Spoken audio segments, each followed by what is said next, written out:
Way back in 2012, I gave a surprise visit to my wife, and her reaction to my visit took me by surprise.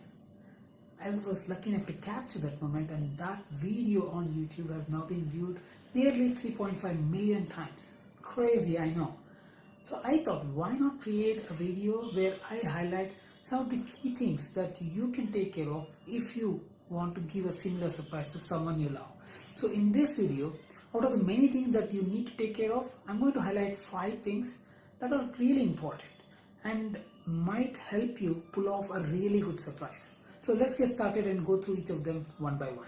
The first item that you need to think of is identifying the right person and for the right reasons.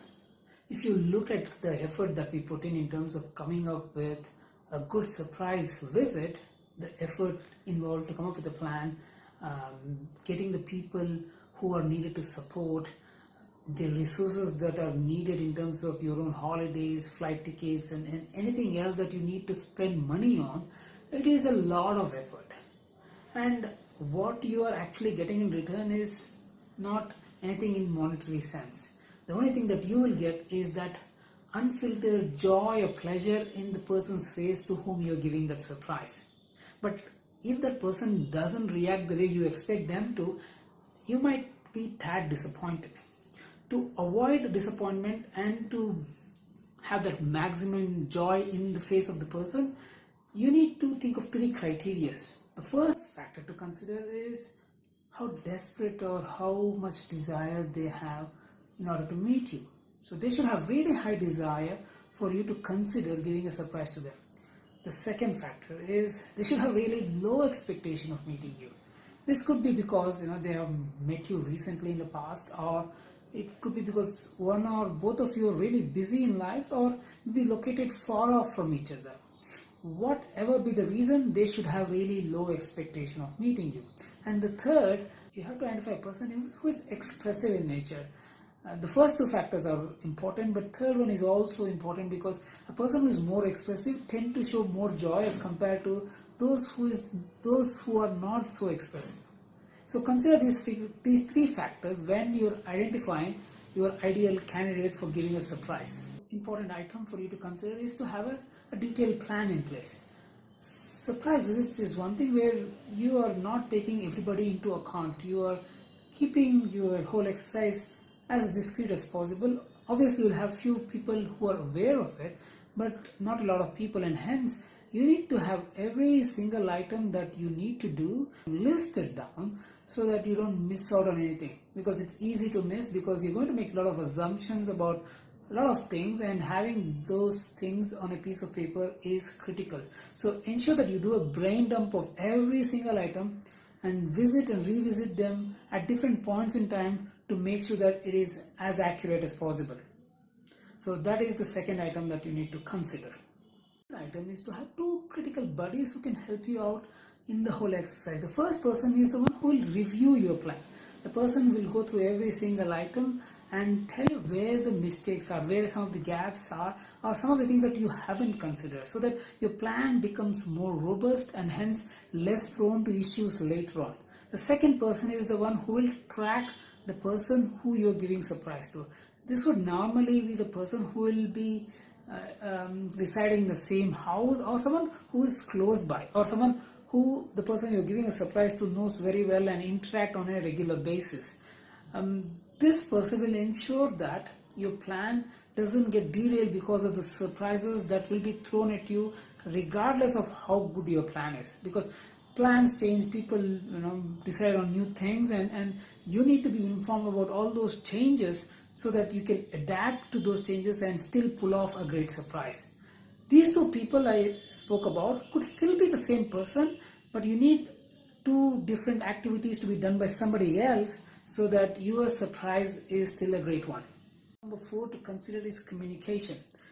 If and only if you're giving a surprise to someone very close to you, maybe your spouse, in those cases you have to be extra careful, because there is a chance that you share email addresses, or the person you're giving a surprise to has access to your email address or your bank account or your credit card statement. In those cases, you need to ensure that any communication that you have with regards to this surprise visit is done outside of these three things which are visible to them. For example, if you are discussing the plan, if you are exchanging emails on the plan that you have listed, you should use a different email address. If you're booking a flight ticket or a cab, you should use a different credit card or account, or ask someone else to do it for you and pay them later on, or not pay them, it's up to you, so that this person who you're giving a surprise wouldn't come to know. So these are the things that you need to ensure while having communication with regards to this surprise visit. That's item number 4. Last item to consider is yourself.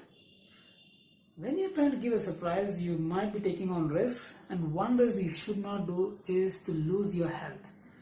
Let's say you're making a journey from where you are to where the person is. You need to make sure that you make the journey as safely as possible and reach your destination in one piece and in good health.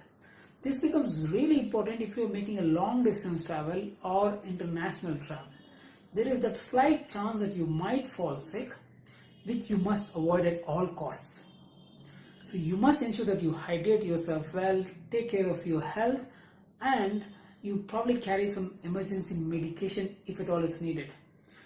You don't want the person you're giving a surprise to know that you're actually in Dubai in a hospital when you're actually making a journey to Bangalore. No, that's not at all good.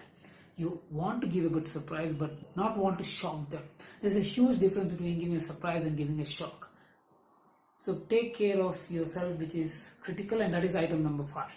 Let's do a quick recap. The first one is you have to identify the right person for the right reason. Second one is to come up with a really detailed plan with every single item in it. Third one is you need 2 people, 1 person to review the plan, and second one is to track the person you are giving a surprise to and keep you informed about all the changes that might come by. The fourth item is to have all your communication discreet enough so that the person you're giving surprise to wouldn't come to know. The 5th item is to ensure that you take good care of your health, especially when making this long distance or international travel. So those are the 5 items. I hope this was of a lot of value to you, and I hope you would use these as a guideline in your planning process, and I would like to know how it went, if at all you did plan and execute. And if it does go well or not so well, please come back and let me know. Apart from being an online coach, I'm also a student of human motivation. I have been studying human motivation for over 2 decades now, and I'm in the process of writing my book on our fundamental needs.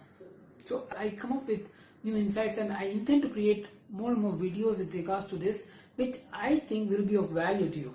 If you want to give me a chance, click on the subscribe button down below, and as you click on the subscribe button, there is also a bell icon which I want to click on, because it will notify you every time I upload a new video.